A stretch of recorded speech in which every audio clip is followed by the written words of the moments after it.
விருச்சிக ராசிக்காரர்களுக்கு 2026 தமிழ் புத்தாண்டு எத்தகைய ஒரு ஆண்டாக வரப்போகுதுங்கிறது நம்ம சயின்டிஃபிக் வேதிக் அஸ்ட்ராலஜி முறையில் துல்லியமான பலன்கள் பார்க்க போகிறோம். பரிகாரங்கள் அது மாதிரி விஷயத்துக்குள்ளே போகாமல், எந்த மூட நம்பிக்கையில் போகாமல், ஒரு கிரகம் ஒரு இடத்துல இருக்கும் பொழுது எத்தகைய ஒரு தாக்கத்தை கொடுக்க போகிறது, நம்மளுடைய கர்ம பலன் எப்படி செயல்பட போகிறது அப்படிங்கிறத சயின்டிஃபிக் வேதிக் அஸ்ட்ராலஜி முறையில் ஒரு அறிவியல் சார்ந்த இந்திய வேத ஜோதிட சாஸ்திர அடிப்படையாக நம்ம பார்க்க போகிறோம். இப்போ பாருங்கள், விருச்சிக ராசிக்காரர்களுக்கு சனி 5ஆம் இடத்திலே நீடித்திருக்கிறார் ஆண்டு முழுவதும். அதே மாதிரி குரு பார்த்திங்கன்னா புத்தாண்டு பிறந்து முதல் ஒரு 45 நாட்கள் அஷ்டமத்தில் இருந்தாலும் ஜூன் மாதத்துக்கு அப்புறம் 9ஆம் இடத்துக்கு அற்புதமான ஒரு பலனை விருச்சிக ராசிக்காரர்கள் கொடுக்க போகிறார். ஏன்னா கடகத்தில் குரு உச்சம் பெற்று ராசியை 5ஆம் பார்வையாக பார்ப்பது மிகவும் நல்லது. 3ஆம் இடங்கிற முயற்சி ஸ்தானத்தையும் பார்க்கிறார். 5ஆம் வீட்டான தன்னுடைய வீட்டையும் பார்த்து சனியை திருட்பலம் கொடுத்து சனியின் கோரப்பார்வையை கொஞ்சம் குறைக்கிறார். ஸோ கண்டிப்பாக இந்த உச்சகுரு எப்போ கடகத்துக்கு வருகிறாரோ அப்போ கண்டிப்பாக விருச்சிக ராசிக்காரர்களுக்கு இதுவரை கொஞ்சம் மனக்குறைகளாகவும் எதுவுமே நடக்க மாட்டேங்குது, கிணத்துல போட்ட கல்லு மாதிரி அப்படியே கிடக்குதுங்கிற சொல்லக்கூடிய தொழிலதிபர்களாக இருந்தாலும் சரி, வியாபாரிகளாக இருந்தாலும் சரி, இன்வெஸ்டர்ஸ் பண்ணக்கூடிய பெரிய பெரிய இன்வெஸ்டர்ஸாக இருந்தாலும் சரி, அதே மாதிரி கல்யாணம் காட்சின்னு எதையுமே பார்க்க முடியாமல் அப்படியே போய்கொண்டிருக்கக்கூடிய இளம் வயதினராக இருந்தாலும் சரி, காதல் விஷயத்தில் எந்த ஒரு விஷயமும் பார்க்க முடியாதவங்களாக இருந்தாலும் சரி, உடம்பு உபாதைகள் இருந்து நம்ம மீண்டு வர முடியல, ஒன்றுமே நம்மளை உடம்பு படுத்துது, கரெக்டான ட்ரீட்மெண்ட் நமக்கு சரியாக செட் ஆக மாட்டேங்குதுங்கிற மாதிரி இருக்கக்கூடிய மூத்த குடிமகர்கள், சீனியர் சிட்டிசன் என்று சொல்லப்படுகிற விருச்சிக ராசிக்காரர்களாக இருந்தாலும் சரி, இப்போ ஜூன் மாதத்துக்கு அப்புறம் ஓரளவுக்கு உத்வேகம் பெறக்கூடிய வாழ்க்கையில் நம்ம என்ன நினச்சோமோ அது கொஞ்சம் நடக்குதுரா சாமி அப்படிங்கிற மாதிரி சில பிரச்சனைகள்லேருந்து வெளியில் வரோம். சிலதெல்லாம் கைக்கு வருது, கொஞ்சம் இன்னுமேலும் கொஞ்சம் வாழ்க்கை கொஞ்சம் வேகமாக தான் போகுமா இருக்குங்கிற மாதிரி சில விஷயங்களை கொடுக்கக்கூடிய அமைப்பு தான் அந்த உச்சகுருவின் பார்வை. இப்போ வாழ்க்கையே பார்த்திங்கன்னா எல்லாம் ஒரு சைக்கிள். ஸோ இந்த ஜூனுக்கு அப்புறம் வரக்கூடிய அமைப்பு கொஞ்சம் விருச்சிக ராசிக்காரர்களுக்கு உத்வேகப்படுற மாதிரியும் கொஞ்சம் மனசு சந்தோஷப்படுற மாதிரியும் கடக்கக்கூடிய அமைப்புகள் கட்டாயம் உண்டு.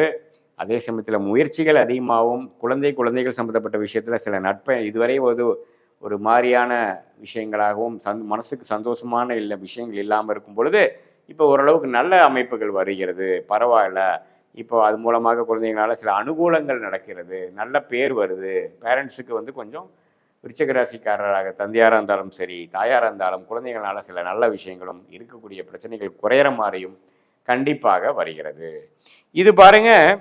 ஒரு பொதுவான ஒரு பலன் தான். குரு சனி ராகு கேது வைத்து இந்த ராகு பாருங்க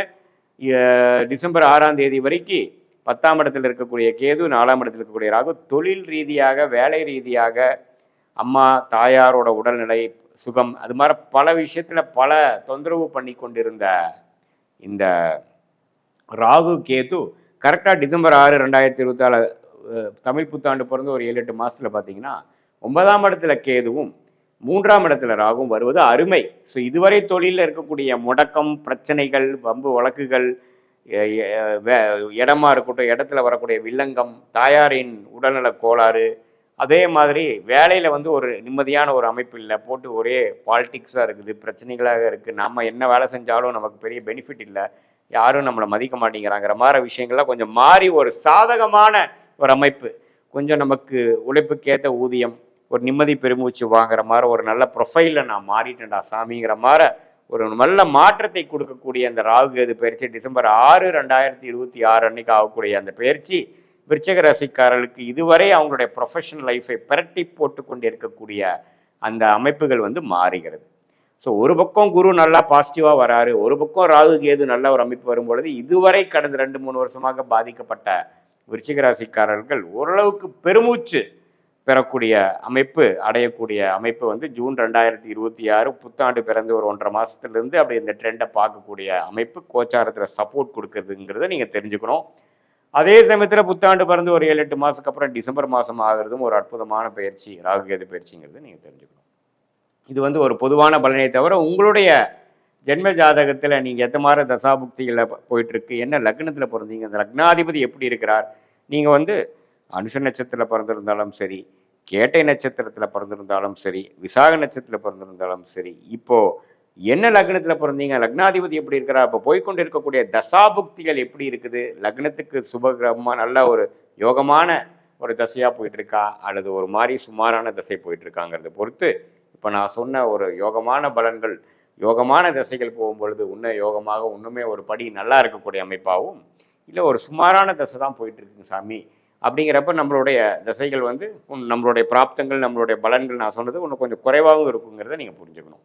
இப்போ அது மூலமாக பிறந்த தேதி, பிறந்த நேரம், பிறந்த ஊர் வைத்து நம்ம வரக்கூடிய ஜாதகத்து மூலமாக நம்ம என்ன பார்க்க போகிறோம்னா, அடுத்த வரக்கூடிய காலங்கள் எப்படி ஷார்ட் டேர்ம் எப்படி மாதிரி ஒரு ட்ரெண்டு காட்டுது, லாங் டேர்ம் ட்ரெண்டு எப்படி காட்டுது, எது மாதிரி திசையில் நம்ம வாழ்க்கை போகுது, திருமண விஷயங்கள் எப்போ நடக்குது, குழந்தை விஷயங்கள் எப்போ நமக்கு பெறக்கூடிய அமைப்புகள் வருது, எது மாதிரி திசைகள் எப்போ வருது, எப்போ வேலை மாறலாம், எது மாதிரி வேலை, நம்ம வந்து எந்த செக்டாரில் போகலாம், அல்லது நம்ம வேலையோட தொழில் நல்லா இருக்குமா, தொழில் ஸ்தானம் எப்படி இருக்குது, வெளிநாடா உள்நாடா, அரசு உத்தியோகமா, கார்பரேட் லைஃபா, எது மாதிரி விஷயங்கள் நமக்கு நல்லா இருக்குங்கிற மாதிரி அமைப்பை தெரிந்து கொண்டு அதுக்கு தகுந்த மாதிரியான விஷயங்களில் நீங்கள் ஆர்வம் செலுத்தி அதில் போனீங்கன்னா உங்களுக்கு கண்டிப்பாக எளிதில் நம்ம வந்து நம்மளுடைய பிராப்தத்துக்கு நிகரான அமைப்பில் நீங்கள் போகிறனால எதிர் நீச்சல் போடாமல் போகும்போது நீங்கள் அது பண்ணுறப்பவே உங்களுக்கே தெரியும், என்னடா இதில் போனோம்னா கொஞ்சம் சீக்கிரமாக நடக்குது எல்லாமே, அதில் போனால் நமக்கு எல்லாமே அப்டக்கிள்ஸாகவே வருது அப்படிங்கிற மாதிரி உங்களுக்கு பண்ணி பார்த்தாவே தெரியும். ஏன்னா ஜோதிடம், உண்மையான ஜோதிடம் என்னென்னா அவங்க ஜாதகத்தில் என்ன மாதிரி ஒரு விஷயங்கள் இருக்கோ அதை நோக்கி போகக்கூடிய அமைப்பை வந்து ரெக்கமெண்ட் பண்ணுறது தான். ஸோ அது வரும்பொழுது அதுக்காக உடனேவும் நடந்துடாது. எது மாதிரி நேரத்தில் எந்த யோகங்கள் நடக்கிற நேரத்தில் எது கிடைக்கும் அப்படிங்கிறதை தெரிந்து